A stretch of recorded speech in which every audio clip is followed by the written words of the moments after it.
Yeah, good evening, all. Myself, Dr. Kiran Verma, working as head of the Department of Emergency Medicine, Yashoda Hospital, Malakpet.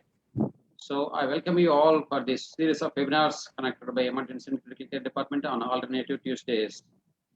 So, today we have come up with an interesting journal club. So, we know that COVID-19 pandemic has put our medical knowledge to find a treatment for pathogen, which is not known by major of the people. So one of the challenges among all the complications of COVID-19 is venous thromboembolism. It includes thromboembolic complications. So to know all these things, so we have done real-time study in our center, in our hospital, with the help of various consultants, including emergency physicians and cardiologists and general physicians. So we know that what might be the reason for high risk of VTE, venous thromboembolism in COVID-19 patients. So that's called this due to pathogenesis. It includes inflammatory hyperresponsiveness, which leads to increase in surge of cytokine storm. So which again in turn increase the risk of VTE.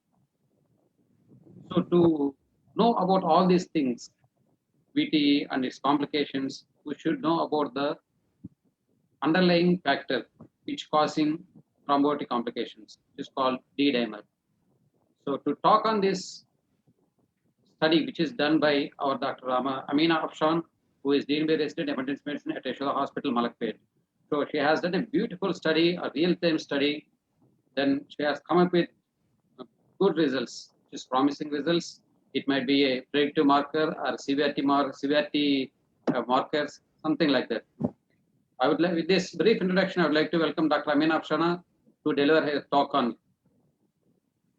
Amina Afshana, take on the mic.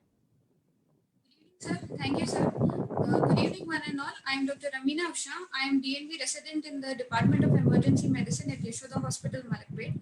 Today, I would like to bring in front of you a study which we have done in our hospital. So, my study is a prospective observational study on D-dimer as a predictive marker for thrombotic complications in COVID-19 disease. So, coming to a brief introduction about my study, the background, D-dimer is a very small protein fragment and high levels of D-dimer have been associated with increased thrombotic complications in patients who are presenting to our emergency department with COVID-19. However, it is unclear whether an increased D-dimer levels produces an early warning of thrombosis. Therefore, this study aimed to assess the usefulness of D-dimer as an early indicator, as a predictive marker of thrombosis in patients with coronavirus disease. So the methods what we have used, we have done a prospective observational study in 120 Afsha, just hold on, Afsha. Is there any fan over there? We are getting noise. Just check your mic, ma'am. Just to check your mic. Is it okay, sir? Yeah, it's fine now. Okay. So the method which we have used, we have conducted a prospective observational study of 120 patients with COVID-19 admitted to our hospital Yashoda Malakpet from March 2020 to December 2020. So the results what we have got in brief is out of 120 patients who were of COVID-19, 106 had elevated D-dimer levels. The median age was around 65 years. Of the patients who had elevated D-dimer levels, 70.83% had some comorbidities associated. And PTE, that is pulmonary thromboembolism, accounting for 24.16%, being the most common thrombotic complication. So as a conclusion, we can give that in patients with COVID-19, elevated D-dimer was associated with abnormal immunity, increased disease severity, and increased thrombosis. D-dimer may be a marker for early warning of disease severity and increased risk of thrombosis. Our findings provide insight into the potential risk of elevated D-dimer in patients with COVID-19. So the aim of the study was to determine and correlate the predictive role of D-dimer levels and its association with thrombotic complications in COVID-19. The objectives were to determine if there was any prognostic role of D-dimer in COVID-19 and to determine if there are any thrombotic complications that are occurring in COVID-19 patients, to determine if there is a correlation between this elevated D-dimer levels and thrombotic complications, and to initiate early treatment in unstable patients. Sir, I just want to interrupt you here. Sir. So before we are going to discuss about our study, so we'll discuss certain things at the title level itself. So can you tell me about your title of the study? Sir, my title is a prospective observational study on D-dimer as a predictive marker for thrombotic complications in COVID-19. What kind of study it is? Title it is? It is a prospective observational study, sir. No. See one thing.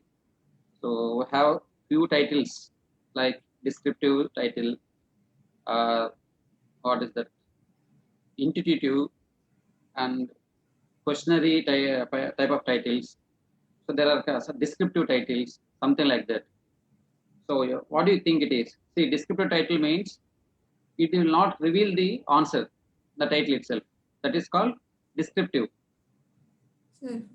Declarative title means it gives you the answer in the title itself. Sir. So that is called declarative titles. Yes, sir. Then interrogative titles. Interrogative means question mark. Is there any role of D-dimer in diagnosing of ET? That is question mark. That is interrogative. Yes, sir. That is questionary titles. So with this, so what do you think? What kind of title it is? Interrogative, sir. Do you think it is interrogative? If it is interrogative, there should be a question mark, right? Yes, sir.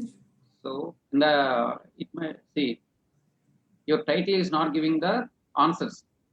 Yes, sir. Answer of your study. It means it is descriptive kind of study. Yes, sir.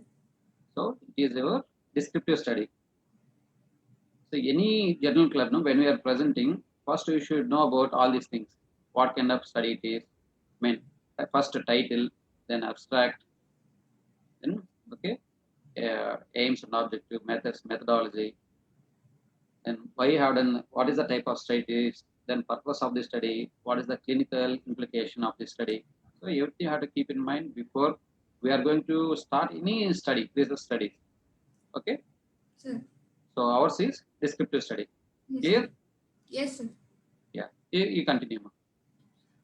So the inclusion criteria were all the patients who were aged more than 18 years, patients of either sex, and all RT-PCR positive COVID-19 patients. So the exclusion criteria was active malignancy, pregnant patients, surgery or trauma within 30 days, patients who are not willing to participate in the study, and patients without D-dimer on the day of admission. So the methodology, patients who were hospitalized with RT-PCR positive test for COVID-19 were eligible for this prospective observational study for more than one D-dimer value were measured during their stay in the hospital. At Yashoda Super Specialty Hospital, Malakpet, Hyderabad, health inpatient facilities, routine D-dimer surveillance for individuals with suspected or confirmed diagnosis of COVID-19 were included. So the D-dimer assay, what we do in our hospital is measured using ELISA technique. The initial D-dimer and all the D-dimer measured during the hospital admission were recorded for all the eligible patients. The upper limit of normal for D-dimer assay is 500 nanogram per ml. The subjects were categorized into normal, that is less than 500 nanogram per ml, elevated more than 500 nanogram per ml categories. So we conducted a sensitivity analysis using different D-dimer categories, that is less than 500 nanogram per ml, 500 to 1000 nanogram per ml, 1000 to 2000 nanogram per ml, and more than 2000 nanogram per ml. So the results based on genders, actually we had 120 cases taken in our study. 89 cases were male population, accounting for 74.16%, and 31 cases were female cases, accounting for 25.83%. So we have a ratio of 3:1 almost. So 20 patients in the male population, that is 22.47% of the cases had PT as a thrombotic complications, and 9 patients among the female population had showed PT, that is accounting for 29.03 percentage, which have shown predominantly PT as a complication. So age group also we have divided into 7 groups, that is from 21 to 30, 31 to 40 years, 41 to 50, 51 to 60, 61 to 70, and 71 to 80, 81 to 90 years. So 51 to 60 is the age group that had highest number of COVID cases, that is 28.33%, followed by 41 to 50 years of age group, which showed 26.66%. The other groups, like 20 to 30 age group, they had 2.5% of cases, and 31 to 40 years of age group had 8.3%. 61 to 70 age group showed about 19.6% of cases. In 71 to 80, there were only 10.83% of cases. 81 to 90, more than 81 to 90, they had about 4.16%.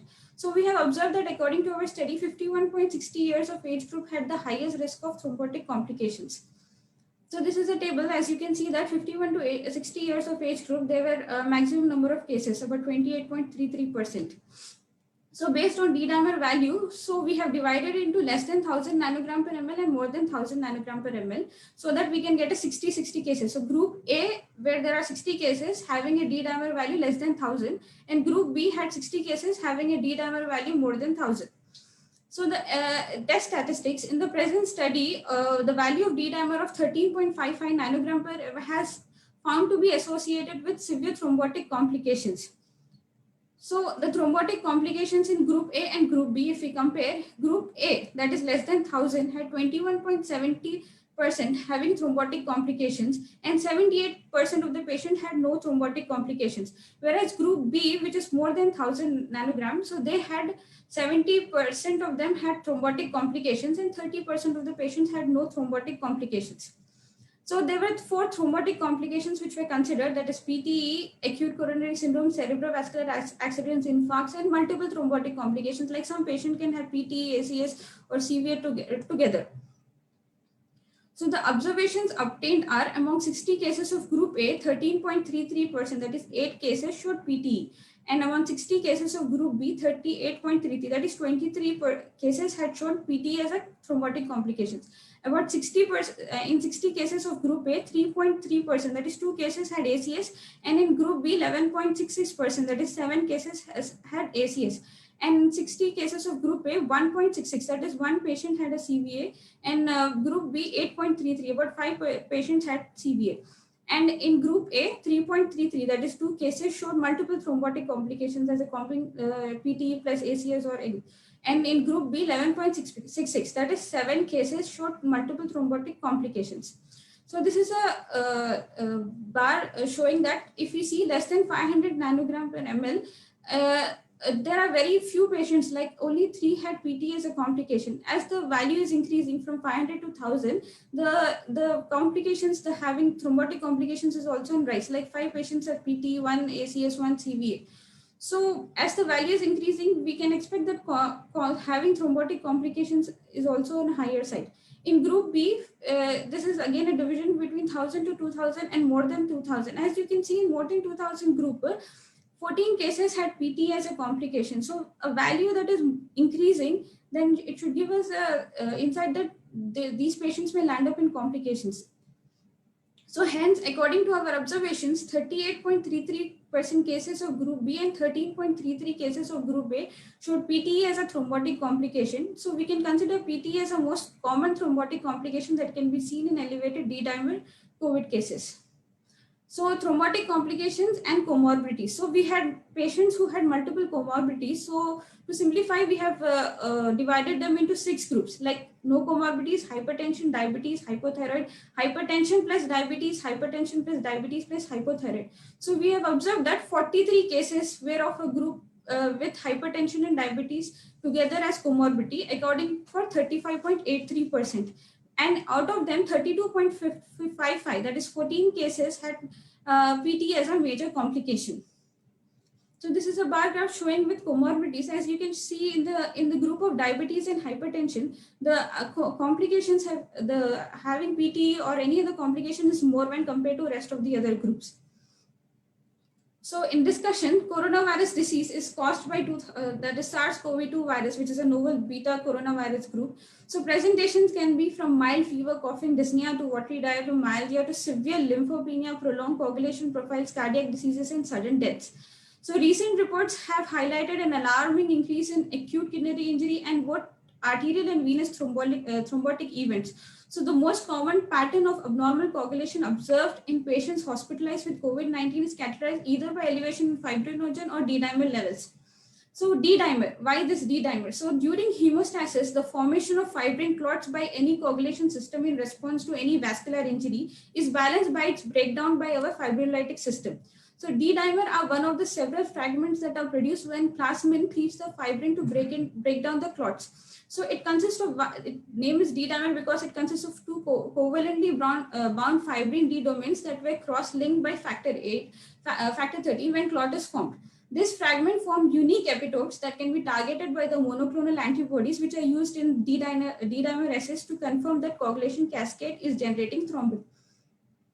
In the setting of COVID-19, D-dimer has reported to be higher in subjects who are critically ill or those who expire. The trajectory of D-dimer in the subjects with COVID-19 remain largely unexplored. So given that the widespread microthrombi that have been observed in COVID-19 in multiple organ systems, we hypothesized that elevated D-dimer levels would be associated with increased risk of clinically diagnosed thromboembolic events among the patient hospitalized with COVID-19. Elevations in D-dimer levels in COVID-19 patients might be helpful to identify those who are having high disease severity, those who are having pulmonary complications, or those who are at risk of any venous thromboembolism in the setting of this prothrombic state, which is very common in COVID-19. This would assist with risk stratification and early introduction of therapeutic measures that might reduce COVID-19 related morbidity and mortality. So these are few studies which have I want to quote a few of the studies which are done in worldwide, India and other countries also. So they have done few studies on D-dimer and they have associated with some outcomes.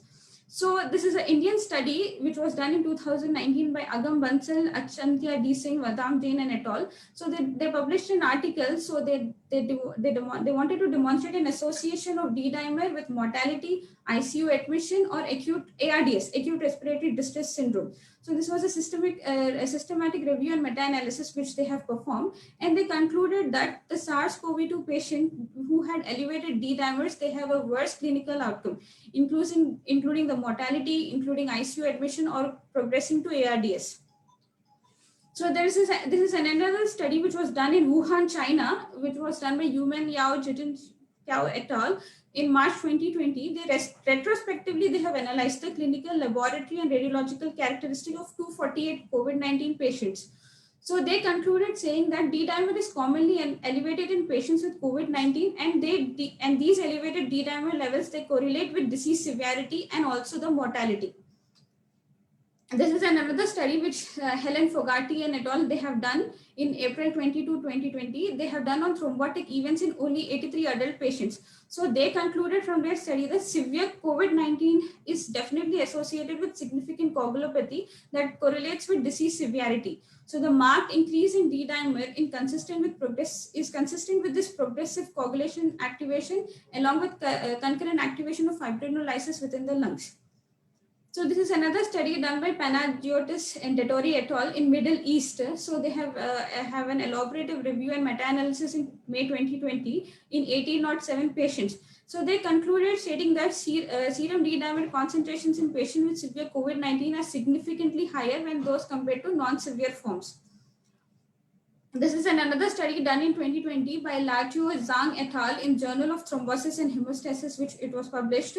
So they have predicted in-hospital mortality. They found a value greater than 2 microgram per ml, that is 4-fold increase than the normal value, would effectively predict in-hospital mortality. So in January 2021, Fi Yao Qin et al., they have also done a study based on clinical classification, that is severity and D-dimer values. So they have found a D-dimer more than 2.025 mg per liter was an optimal probability cutoff for judging an outcome of death. So advanced age, male gender, dyspnea symptoms, and some underlying diseases are influencing the factors for D-dimer levels, which impacts the prognosis of the patients.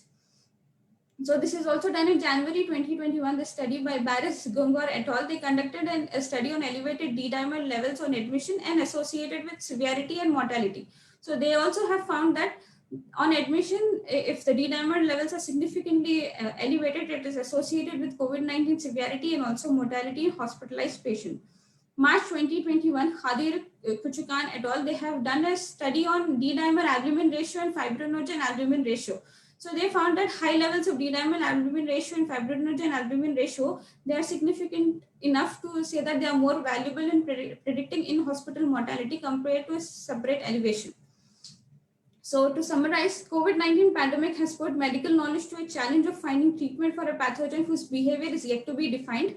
Evaluation of results from studies on PT in critically ill COVID-19 patient has led us to conclude that there is an inflammatory hyper-responsiveness leading to cytokine storm, which is a primary pathogenic event behind increased risk of PT and mortality in hospitalized patients. The pathogenic event manifests as deranged laboratory parameters, including fibrinogen, D-dimers, IL-6. Coagulopathy is an important complication in patients with COVID-19 and is closely related to clinical outcome. So D-dimer is a reliable and convenient coagulation parameter to predict mortality. A significant association of increased D-dimer has been found in patients who are having diabetes and hypertension. In conclusion, D-dimer levels are commonly elevated in patients infected with SARS-CoV-2. Significant higher levels are found those who are in critical illness, and rising trend of D-dimer should always be alarming to the treating physician.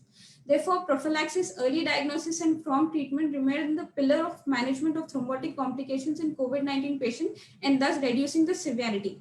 So the limitations of our study was that the study population of our study is very limited, less, and more number of cohort is needed. And D-dimer values, this is from the day of admission. This is not from the onset of symptoms. So if we do a study from onset of symptoms, maybe that will be more helpful to understand the disease process.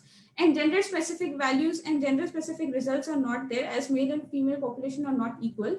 Age specific changes should also be verified by putting large number of cases, and doing alone on D-dimer and thrombosis, comparing D-dimer with other inflammatory parameters like CRP, LDH, IL-6 will be more useful in predicting more thrombotic complications or any morbidity and mortality associated with COVID-19.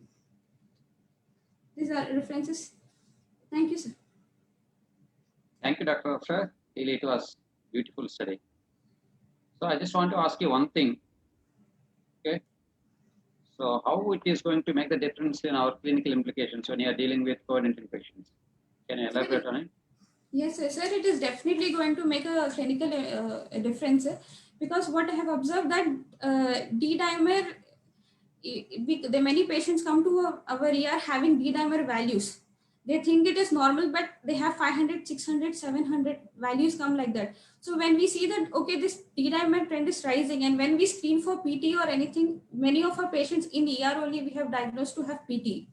So a rising D-dimer, PT is these thrombotic complications are only the main reason why mortality is more in COVID-19 cases. So if we catch this thrombosis early, a simple anticoagulation will save the life of patient and also save its quality of life after COVID-19.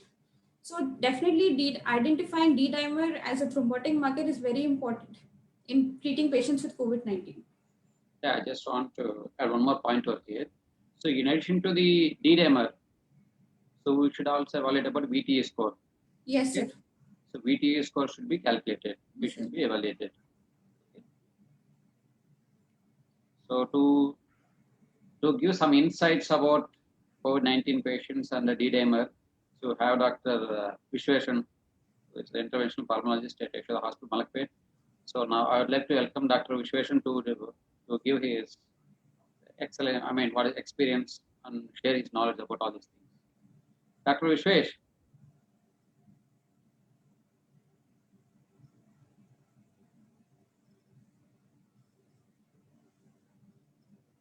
I think he will join later. Then, so just before he is going to join, so I would like to add some more points regarding D-dimer and all these things. See, one of the most deadliest complication in COVID-19 patient is thromboembolism. If at all you want to start any anticoagulants for as a prophylactic treatment, so we should know about D-dimer values and inflammatory markers. It includes IL-6 and other inflammatory markers. Yes, Dr. Vishwesh joined here, so we'll discuss later. Dr. Vishwesh. Yes, sir. Yeah, good evening. Sorry, Vishwesh. there is a problem with there's a problem with the video, sir. Yeah, no problem. If it is there, it will be good. Yeah, just a second. The video is on.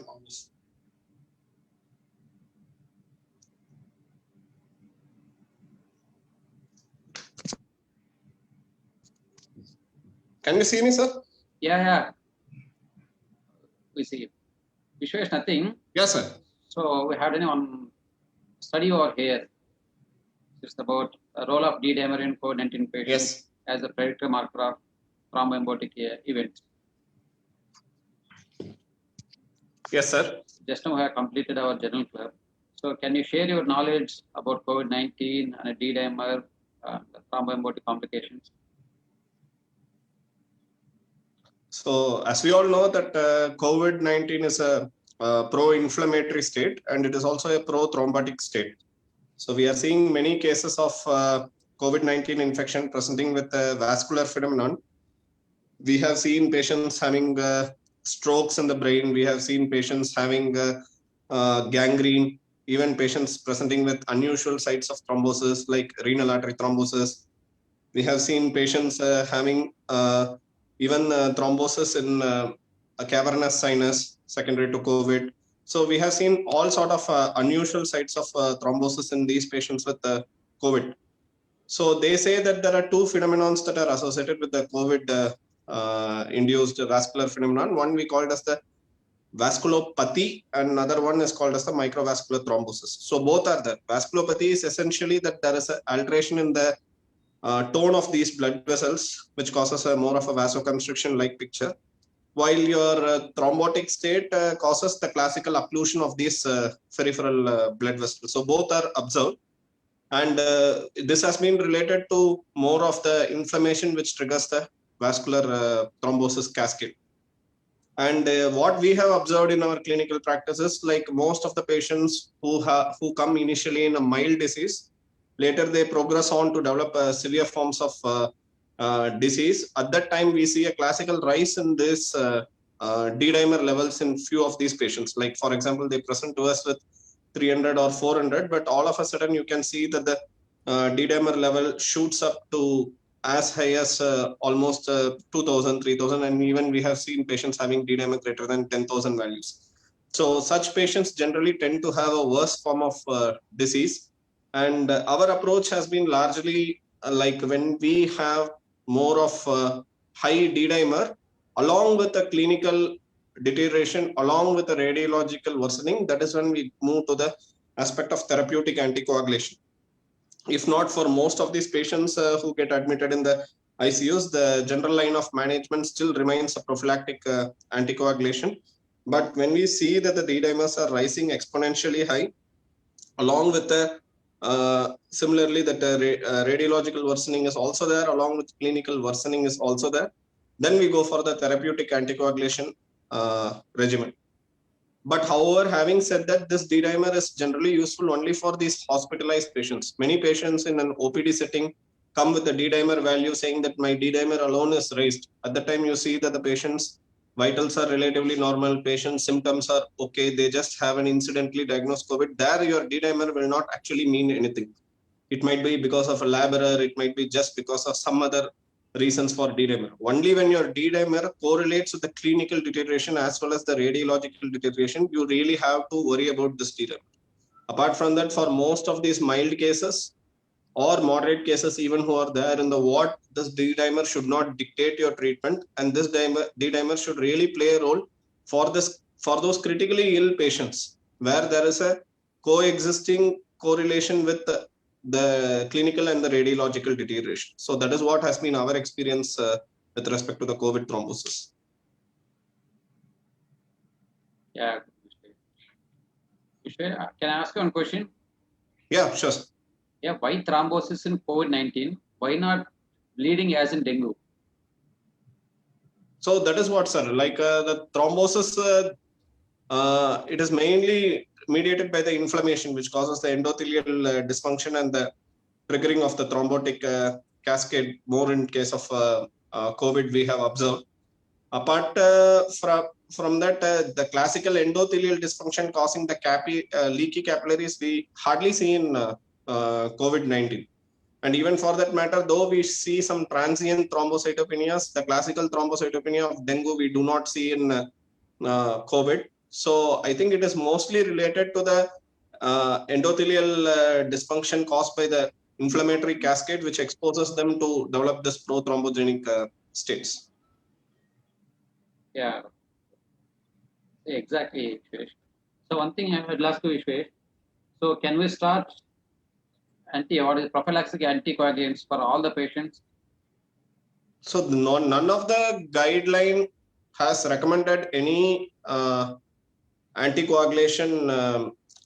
Like for an admitted patient, yes, even the WHO guidelines, all the guidelines say that for moderate to severe cases, when a patient is in an institutional setting, anticoagulation becomes a part of a treatment. Even our AIMS ICMR guidelines clearly indicates that we need to start these patients on anticoagulation once the patient has a hypoxemic respiratory failure. But all the prescriptions for OPD patients, also few of them are giving anticoagulation, which does not have any evidence to back up.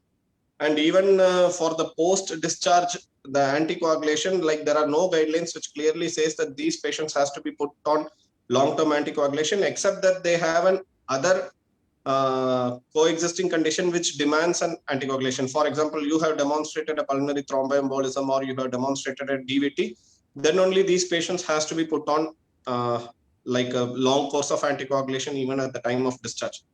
So, and most of these prescription contains Novak agents, like newer anticoagulant, for which we even don't have an antidote. And in case if they start bleeding at home, you really don't know what to do. So on the safer side, like generally our protocol has been like, for institutional patients who require oxygen therapy, we always initiate them on anticoagulation, or just the prophylaxis of the prophylactic dose of an anticoagulation, because most of these patients are bedridden for the period of hospital stay. And when these patients are going home, until and unless they are very sick and they are bedbound, we do not put them on any sort of anticoagulation at the time of discharge. Only for patients who require oxygen and whom we feel that they are bedbound and they may be at a risk of developing DVT, we put them on prophylactic course of anticoagulation. But any patient who has got a documented pulmonary thromboembolism during the stay in the hospital, or has got a DVT, or has gotten other thrombosis, then we definitely put these patients on at least 3-month course of anticoagulation in consultation with the cardiologist. So for mild cases, definitely there is no role of putting these patients on anticoagulation. And for moderate to severe cases, as the case deemed necessary, it is being put, and it shouldn't be a universal protocol that all patients who get discharged should be on anticoagulation. One more question. I think you are the right person. So, just what is your opinion regarding the role of D-dimers and anticoagulation therapy in the post-transplant patients, especially renal transplant? So this is we are speaking about a very small subset of patient, that is a renal transplant patient. Renal transplant, COVID-19, high levels of D-dimer. So that's what, again, the indications are very clear. If you feel that the patient, you will put an anticoagulation for this patient for any other reason, like a bedbound state, or patient has got a proven thrombosis, or the patient is acutely admitted in the hospital setting. Apart from these conditions, we generally don't put these patients on long-term anticoagulation. So one thing, during hospitalization, anyhow, we are giving the low molecular heparin. Then when patient is going to get discharged, we'll convert as oral anticoagulation medication. So how frequently you have to monitor the D-dimer? So when to stop the anticoagulant? So here comes the real problem, because most of these patients are unwantedly put on anticoagulation, and there is no role, no guideline says that you need to monitor the D-dimer to make a decision about anticoagulation. So there is no point in doing the D-dimers repeatedly. Many patients on their own merit do the D-dimers and come, that really don't have any value. You need not keep monitoring your D-dimer. Just because your D-dimer raises, you need not increase your anticoagulation, or your D-dimer falls, you need not decrease your anticoagulation. All that, if a patient has been put for pulmonary thromboembolism on anticoagulation, anyway that the patient is going to be on therapeutic anticoagulation for 3 months. There's no point in looking at the D-dimer level. And if a patient is being put on a prophylactic anticoagulation, he is going to be there on the prophylactic anticoagulation for the prescribed period of time when he is bedbound. So again, there is no point in looking at the D-dimer. And any patient who is getting discharged who has clinically improved, there is no point in looking at the D-dimer and escalating your anticoagulation. So there is actually really no point in monitoring these D-dimer levels except in an acute care setting when there is a correlation with the clinical and the radiological deterioration. Thank you, Shiv. Dr. Afshar, so there is one question regard to your study. So what is the age group which are high risk for high levels of D-dimer? Sir, actually D-dimer increases with age. So in my study, 51 to 60 years and 61 to 70 years are the age group where D-dimers are on a higher side. Is there any sex predominance, male or female? Sir, in my study, I cannot say because in my study, male is more than female. But what I have got results more in female, 29% in female and 22% in male. So I need I need equal number of cases, male and female, to make a comment on sex. As such, no studies have demonstrated male predominant or female predominance. So what is the most common thrombotic complication in your study? What you have observed in your study? In my study, I have observed pulmonary thromboembolism as the most common, and in that also subsegmental is the most common. Okay. Thank you, Dr. Afshar. So just to conclude our general club under discussion, so D-dimer is a biomarker for severity and what is that? Biomarker and severity of the disease. So all patients not required anticoagulants as prophylactic measures. As Dr. Vishweshwaran said, mild cases is not all required. So have to consider many things before starting up anticoagulants. It includes clinical duration, radiological demonstration, then abnormal change in the inflammatory markers and all. Then only we have to start with anticoagulants.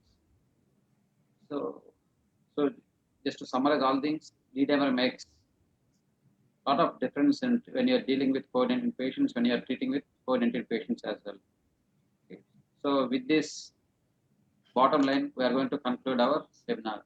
So thank you all the viewers. Thank you, Dr. Vishwesh, for your for spending your valuable time with us. Thank you, Dr. Afshar. So thank you, one and all.